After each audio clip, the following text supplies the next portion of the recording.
Mula naman po sa Health Cluster, kasama natin ASEC Albert Domingo. Sir? Thank you, Sir Juni. Magandang umaga po sa lahat na ating kasamahan sa media at kay Asek Rafi na rin at sa buong OCD team. Mula po sa hanay ng health cluster tungkol po sa ating dumaan ng bagyong Uwan, ang updates po natin na nakapag-deploy ho tayo ng 1,368 human resources for health. Meron ho tayong naitalang mga damaged health facilities but they are still operational. Dalawang DOH hospitals, isang rural health unit, isang barangay health station, at isang treatment and rehabilitation na clinic or TRC. Meron ho rin tayong naitala ng mga consultation sa mandato ng ating Pangulo na bantayan ng DOH ang kalusugan sa ating mga evacuation centers. Para po sa UWAN, meron tayong total of 86 consultations na naitala. Ang pinakamarami po ay ubo, lagnat, sumunod ang mga sugat, ang pagkahilo, and abdominal pain.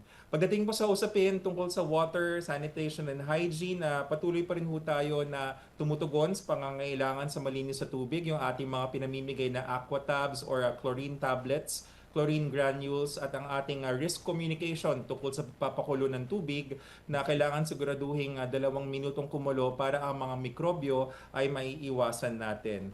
Patuloy na rin po ang pagbigay natin ng nutrition in emergencies at ang ating mental health and psychosocial support services. Babanggitin ko na rin, Asek Rafi, Sir Juni, no, naka-activate na po simula nung linggo pa yung ating tinatawag na Surveillance in Post-Extreme Emergencies and Disasters or SPEED, SPEED.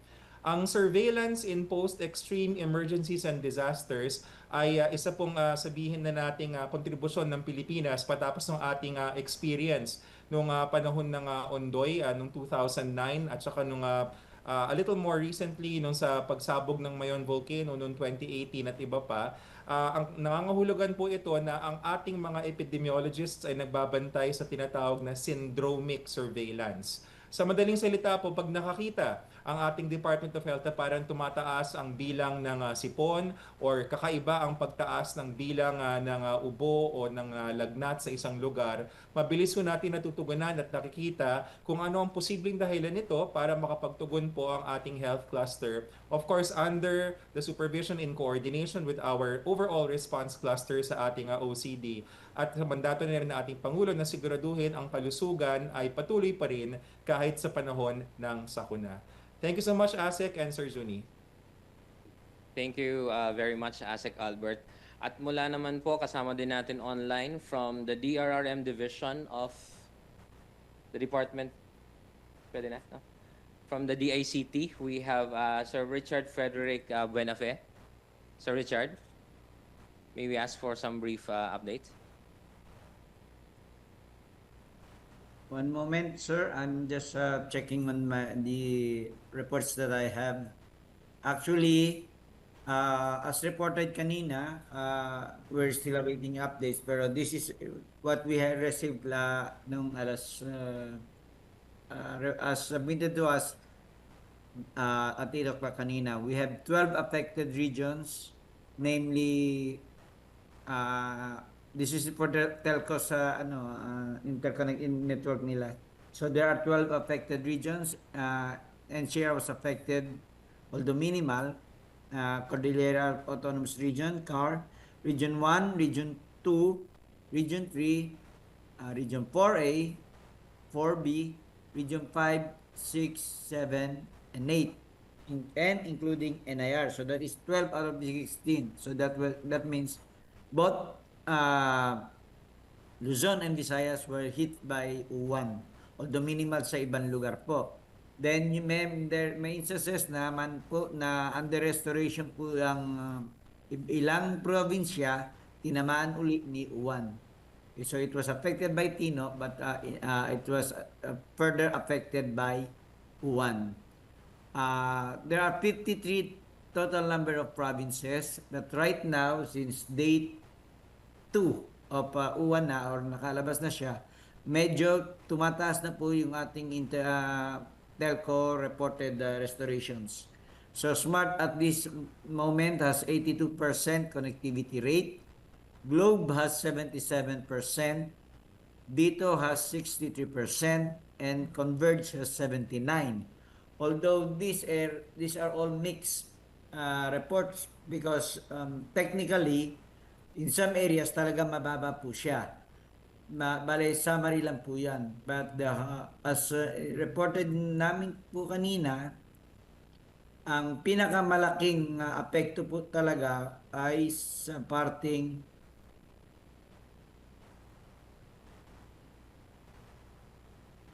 Region 5 and particularly Catanduanes and Camsur. Also, titignan ko lang po yung data namin.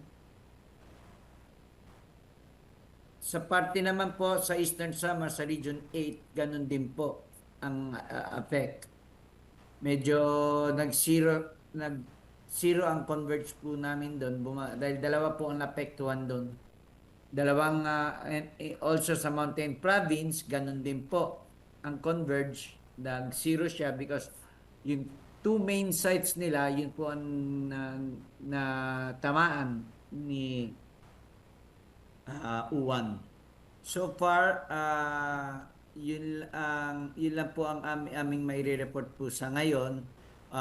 Dagdag ko lang po, nag-deploy po kami ng 212 Starlinks all over the Luzon area, particularly po sa Catanduanes and Masbate. Apart from that, nagpadala rin po kami 272 na Starlink para po naman sa tinamaan ng Tino, lalo na sa parting Masbate rin po. So all in all, 482 po yung na-deploy naming Starlink. So yun lang po and salamat po. Thank you very much, Sir Richard from DICT. So that's it po for those brief updates. We open the floor for questions for our friends from the media. Michael Deliso from ABS-CBN. Ikaw na nandyan. Hi, sir. Good afternoon. Follow-up ko lang po yung number of casualties. Doon po sa Region 8, may binanggit po kayo na isa. Ano po yung cause of death nito, sir? Nahulugan ito ng Debris. debris eh. Okay.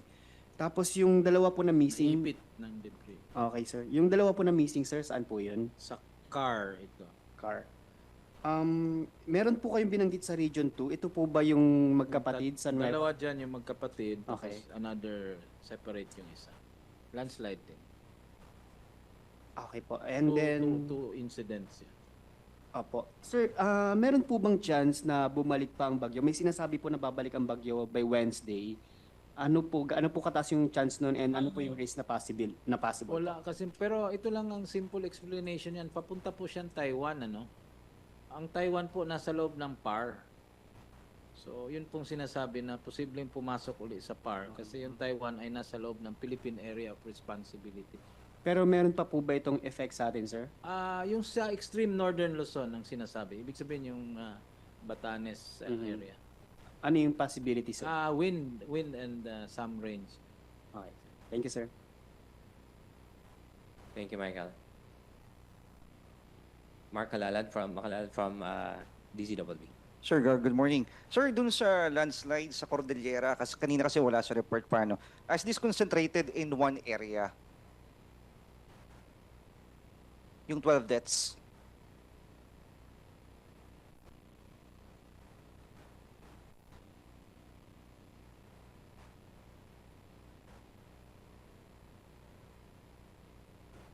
Hindi po siya concentrated sa isang area. Siyang mga lugar, sir? If you can identify. Merong isa sa Barangay Sabang, Bugwas.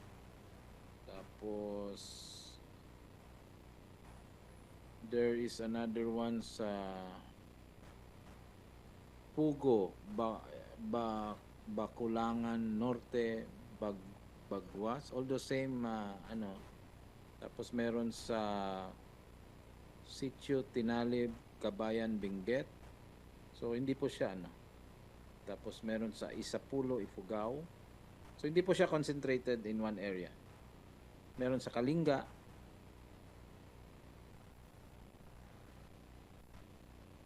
meron sa Mountain Province. So it's not, hindi siya mass casualty sa isang lugar.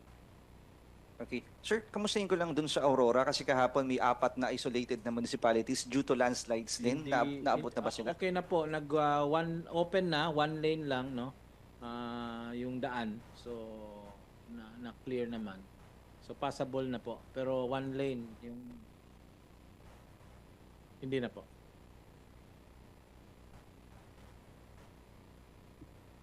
Thank you, Mark. Bea from Bombo Radio. Bea Beniza. Sir, defer ko lang po yung question ko kay DACT. Sige po, ma'am. Sir, ask ko lang po, may target date na po ba tayo kung kailan natin pwedeng mabalik yung telecommunications po dun sa mga affected areas, since yun po yung pinaka-problema po ng mga residente po dun sa ngayon eh, kasi gusto din po kasi nilang syempre makamusta din po yung kanilang mga pamilya na affected din po within the area, sir. We aren't sure kasi like sa yung natanggap naming report kahapon po sa Vinsons, talagang totally zero ang both Globe and Smart sa Vinsons, Kamsur. So we are working with Smart na i-double time niya ang pag-repair, pagre-restore. At the same time, may instructions po kami na mag-provide nga ng Starlink. So, nagpunta ng mga tao namin doon, lalo sa region, naglagay na po ng mga Starlinks. But ang assurance sa amin ng Smart, at least makarecover sila up to siguro mga 3 to 4 days. At least 60 to 70% mailagay nila. Sir, ito po ba mga Starlinks na ito ay nasa within the area na po ng mga regions and nagagamit na po ba sa kasalukuyan? Yes, ma'am. Dito kinakalat po across the provinces affected, across the cities affected, across the barangays. Nagpapadala na po kami. Kamsur nga, marami nang naikalat doon, pamahagi doon po. Concentration po namin ngayon is particularly sa mga ospital and kalapit ng mga syudad po. Thank you, sir. Sir, may follow-up na lang din po. Doon naman, Sige sir, po. sa yung kay kay OCD ASEC po. ASEC, yung sa kuryente po kasi, isa din po kasi siya sa mga necessity na tinatanong na din po ng mga affected residents po natin, no? Ano po yung mga kasalukuyang ginagawa po natin, and if may target date na din po tayo May for mga restoration of power? nagpadala ng Vinson, ang Kamsur, si Trep, latest, Ipatayin niyo agad. Region 5. Yes, yung priority po ng ma-restore kaagad yung ating kuryente, no? So, ang usual kasi natin, dapat kung hindi hard hit yung area, 3 days, mabalik yan, no? Internal lang. Pag medyo matindi ang tama, usually week, more than a week hanggang 1 month yan. Depende sa gravity kung ilang poste na tumba. So what the DOE is doing is that meron po silang task force sa energy resiliency. At one of the component of the task force is the task force kapatid, no? Na they will pull mga resources para po mapadala doon sa mga areas na nangangailangan ng additional manpower to help restore or fix kaagad yung mga poste na yan. So we did that in Masbate recently.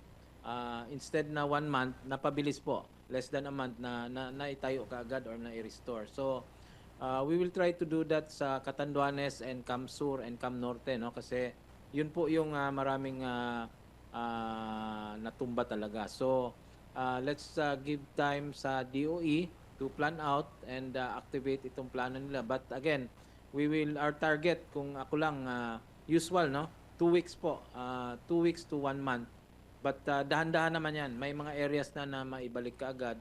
But dahan-dahan po nilang gawin yan. So, meron na pong standard template ang DOE niyan.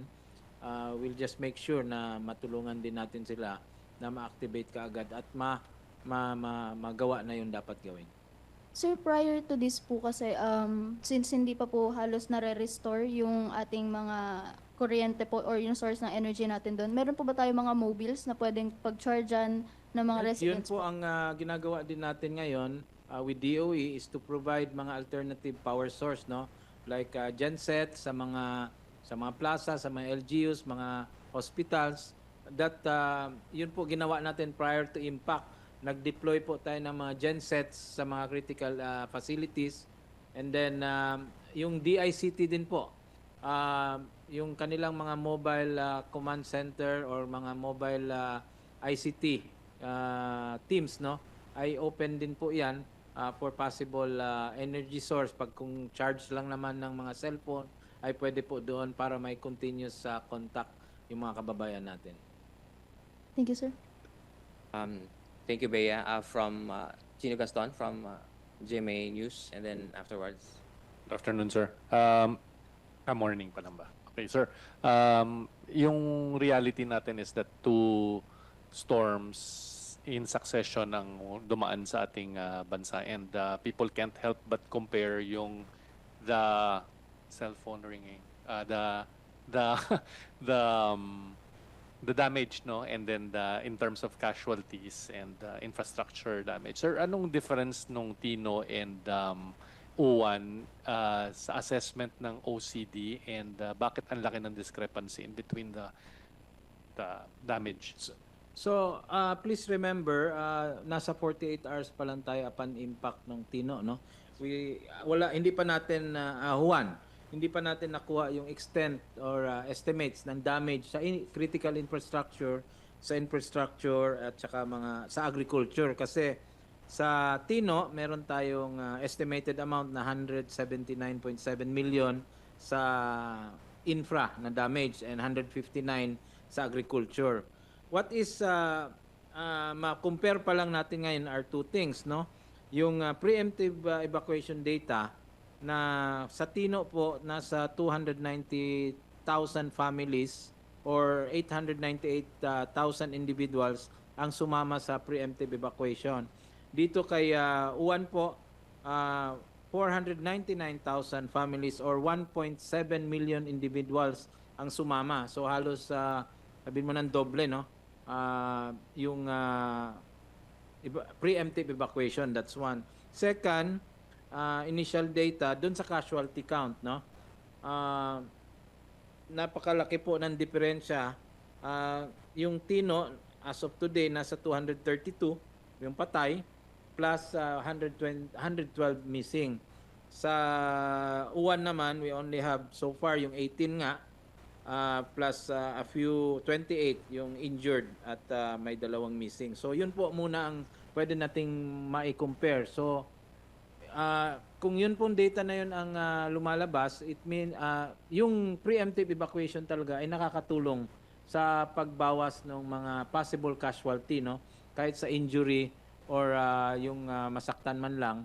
So yun po initially, but we still need to look at other data, no, na available later. Sa damaged houses, hindi pa pumapasok lahat, but for Tino, maabot ng 155,000 houses ang reported. Kay Uwan, nasa 4,100 pa lang, but this is again too early for us to conclude na yung in terms of damage ay magkapareha or mas mababa yung isa. But sa casualty po, medyo nakita na natin yung difference and how the LGU and the communities reacted doon sa ating mga early warning. Sir, follow-up lang, sir. I'm not sure kung kasama to sa scope of competence ng OCD to answer, but there are information being peddled online or being circulated online na isa sa mga rason bakit mas protektado ang Luzon is because of the existence of our mountain ranges sa Sierra Madre. And meron bang pag-aaral at this point sa OCD, knowing that OCD is not just response, it's also for preparation and mitigation. Is there a program to look at yung mga possible effects, yung mga natural features natin, and possibly to take care of them in the future? May ganun bang program or saklaw ang OCD? Hindi directly sa OCD, but in terms of prevention and mitigation aspect, pwedeng maging batayan yan when they do further study or develop future plans, no? Pwedeng tingnan yan sa preparedness. But historically naman po, pag ito open naman yan. Pag dumaan yung bagyo, tumama sa Sierra Madre, possibility talaga ay humihina yung hangin, no? Kasi yun nga, nadidisperse siya. But the rain ay halos parehas naman yan. Nandyan pa rin yung ulan. Yung hangin lang siguro. But these studies, makakatulong naman yan when we do our planning, lalo na sa prevention and mitigation cluster namin and preparedness. Gab Dumalag from Inquirer. Gab. Sir, as of what time po yung mga number of casualties natin? So, 11. Paglabas ng SITREP namin ng 12, naunahan lang namin sila.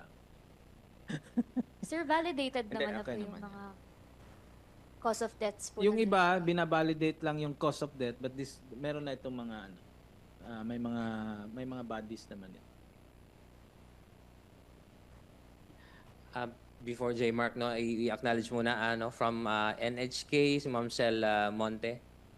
Magandang tanghali po kay ASEC Rafi. ASEC, since may mga areas pa na parang hindi pa okay yung communication, are we expecting that the number of casualties would increase? I don't know significantly or what, but hopefully not. Kasi yesterday during the briefing, 2 lang and now it's 18. Possible increase, meron pa rin naman possibility, pero hindi na siguro ganun karami. So let's just hope na na lang. In general naman, in terms of communication, nasa 70-80% naman may communication tayo in terms of commercial, itong Globe, Smart, so. And then yung kami naman, we have other means of contacting mga local government units natin. So far, wala namang mga additional information na meron pang casualties.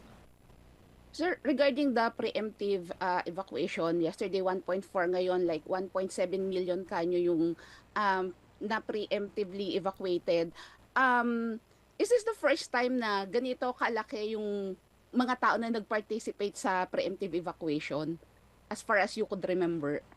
Hindi ko lang maalala yung mga previous data on preemptive. Hindi ko maalala.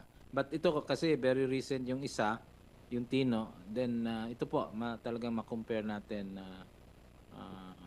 malaki yung difference. Hindi pa natin masabi kasi ibang area yung dinaanan ng Tino.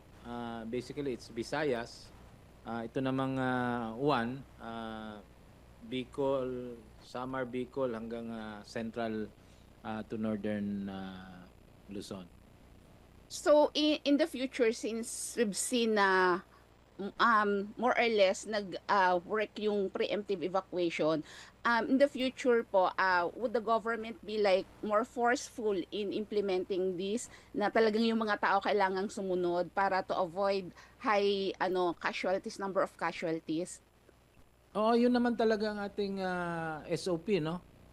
We issue the warning, we encourage the local government units to implement their preemptive activities, one of which are preemptive evacuation. Then kung hindi po madala sa preemptive yung pakiusap, meron tayong mandatory hanggang maging forced evacuation, no? Wherein talagang sapilitan na based on the assessment prior to impact. So, yan naman talaga ever since that is our goal. Kasi nga ang gusto nga natin sana ay zero casualty yan. But of course, hindi natin ma-avoid itong mga disgrasya, no? Like yung nakuryente habang nag-aayos ng bahay while preparing. But ito nga, I think the data, the information will show na nakakatulong talaga if we do preemptive activities, no? To include preemptive evacuation. Salamat po. Thank you, Cel. J. Mark Dagala from Radyo Pilipinas. Patrick, sorry. Patrick po sa PTV. Kay Colonel Padilla po. Sabi po na Malacanang malaki pong tulong yung EDCA sites pero baka mas may detailed po na information from the AFP kung gaano po na-utilize yung EDCA sites and if hanggang ngayon po ay tumutulong po sila sa pagresponde po ng mga units na nakadeploy po from the AFP. Yes, no, yung EDCA sites kasi natin, these are multi-role facilities. So, if hindi siya ginagamit for balikatan exercises, it's being used for as fisherman shelters, as command and control hubs. They can also be used for repacking of relief goods. So yung mga nakaraan pong mga sakuna na dumaan, no, ginamit natin yan, specifically yung dun sa Clark, yung dun sa Fort Magsaysay. Sa ngayon, no, kinakala pa na natin yung the whole extent of the operations, kung ilan talaga at ano yung pinaka full extent nitong ano. But since these EDCA sites are inside military camps, they're being used for multi-role purposes. So we'll keep you posted as we get more details kung how they were actively utilized for this U1. So hanggang ngayon, ma'am, na nai-utilize po yung EDCA sites as we speak po. They're not idle naman, they're not idle facilities. Ang sabi ko nga, multi-role facility siya. So whatever purpose it may serve best, they will be used in that capacity.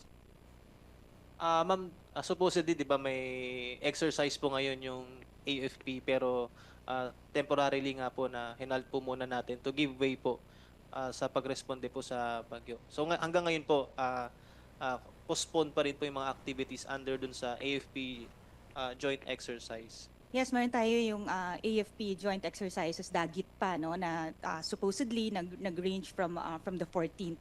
But ito nga temporarily on hold siya. And talaga naman din one of the focus nitong mga exercises natin are HADR operations. So over and above dito sa defense capabilities, humanitarian assistance and disaster response siya. So from exercises, nagiging full-blown operations na siya in terms of HADR. Thank you. Thank you, Patrick. Marlene Pladianos, DZMM. Hi, sir. May clarification lang ako. Doon po sa 12 na naitalang patay po sa car, kasama na po ba doon yung casualties sa landslide po sa Barangay Batad, Rice Terraces, Banawe, Ifugao? Kasali na po ba? Ipuga, asan yung tinatanong mo?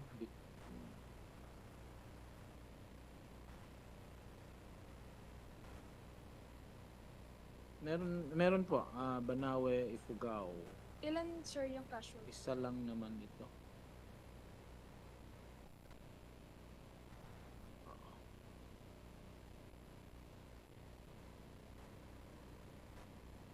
Sa landslide, no?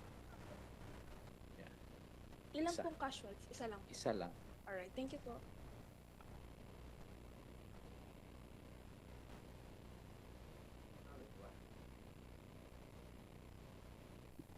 All right. Sige, let's end. Okay. Sige, thank you very much. Siguro po, as a closing message, we ask again ASEC Albert Domingo from DOH. Thank you, Sir Zuni, ASEC Rafi. Sa pagsara po na mensahe ng Kagawaran ng Kalusugan, patuloy po tayong makinig pa rin sa announcements mula sa ating mga local government units, sa ating mga local responders. Dahil sa ganitong panahon po ay maaaring meron pa tayong mga binabantayan na sakuna. Halimbawa, nababalitaan po namin through the OCD rin na sa ating Cagayan area, yung ating mga dam ay nagpapakawala ng tubig. So meron po tayong drowning risk pagdating sa perspective ng health cluster. So pag sinabi yung evacuate, lalo na ho dun sa lugar na yun dahil nakokontrol naman po yung daloy ng tubig kapag nagpapakawala yung mga dam, makinig po tayo sa ating mga local government units para alam po natin kung anong mga lugar ang iiwasan at hindi tayo matangay ng anumang o kaya malunod ng anumang pagbabaha. Sa lahat po na nagkaroon ng contact sa flood water, mangyari lamang po na tayo rin ay lumapit sa ating mga doktor, nurse, or medical or paramedical staff na dyan po sa ating mga evacuation center. Kasama po ang doxycycline dun sa ating mga kits na pinamimigay ng Department of Health sa mga gamot. Ang doxycycline po ay hindi para sa lahat ng tao. Kailangan po kakausapin lang po kayo dahil kailangan po makamusta kayo. At kung kayo po kasi ay buntis na babae o kaya bata, 12 years old and below, hindi po pwede ang doxycycline. Meron hong ibang antibiotic na binibigay para sigurado tayo makaiwas sa leptospirosis. Huwag hong ibaliwala ang leptospirosis sa ganitong kalaking mga panahon po na nagkakaroon ng mga tubig baha ay ating iwasan ang pagtaas nung sakit na iyon. Maraming salamat po, ASEC Rafi, Sir Zuni, and colleagues. Thank you very much, ASEC Albert. At mula naman po sa ating Search, Rescue and Retrieval Cluster, Ma'am Francel Padilla pa. So sa ngayon po, no, ang AFP po ninyo ay full support sa post-typhoon operations po. Patuloy po ang Sandatahang Lakas ng Pilipinas sa paglilinis ng mga daan, pagtatanggal po ng mga debris, at pagtulong po sa DPWH, no, para po mapanumbalik natin yung mga kalsada at tulay. Andiyan na rin po ang ating mga ground, air, and naval assets for relief. Kaagapay po natin ang OCD, PCG, PNP, DPWH po rito at ang mga LGUs para masiguro po natin ligtas ang pagbabalik ng komunidad sa normal. Paalala lang po namin, iwasan po natin ang pagpapakalap ng maling impormasyon. Ang tama po nating updates ay nandiyan po, no? Sumangguni po tayo sa opisyal na AFP sites at iba pang ahensya po ng gobyerno. Sa lahat po ng apektado, tandaan po natin, hindi po kayo nag-iisa. Kaagapay ninyo po ang AFP, palagi pong nararoon para sa inyong kaligtasan at pagbangon. Mag-ingat po tayo, manatiling alerto at magtulungan tayo para sa mabilis na pagbangon ng ating mga komunidad. Salamat po. Thank you very much, Colonel Padilla. Yung kanina pong mga SITREP, no, yung situational reports na ipinapalabas ng Office of Civil Defense, no, the list that we are showing you, pwede nyo po itong ma-access dito sa mga QR codes na ito. So for Tino, this one on my left. Tapos yung situational report naman po sa UWAN, this one on your right. So you can get that QR code. Dito po makikita nyo yung mga breakdown. Some of the breakdown na hindi namin nababanggit, you can see it there. Like kunyari, for example, no, for UWAN, kunyari for Pangasinan, you would want to look at, di ba, yung breakdown, no? Doon nyo makikita, and also the other provinces, no, yung Catanduanes and per region, doon nyo makikita yung amount, ano, para lang at least walang confusion doon sa total numbers and then being attributed just to one area or to one province. Ayan po. So with that po, no, I give you again ASEC Rafi for the closing message for this press conference. Okay, thank you. So again, your entire NDRRMC po at yung kasamahan namin sa OCD, from the AFP, Coast Guard, lahat po, from the Bureau of Fire Protection, PNP, and DSWD and DOH ay naka-full alert pa po kami. At we are still in the middle of the response operations, no? And we will make sure na lahat po ng mga kailangan or mga resources na kailangan sa ground ay makaabot agad, at kami naman ay 24/7 na on deck just to make sure na lahat ng tulong ay makaabot sa ating mga local government units and eventually to the affected communities. So sa ngalan po again ng buong NDRMC, maraming salamat po. Let's stay safe. Let's be on alert at makinig po sa mga abiso and announcement sa mga authorized or sa mga kasama natin dito sa NDRMC, pati na rin sa mga local networks natin. Maraming salamat po at magandang tanghali sa ating lahat.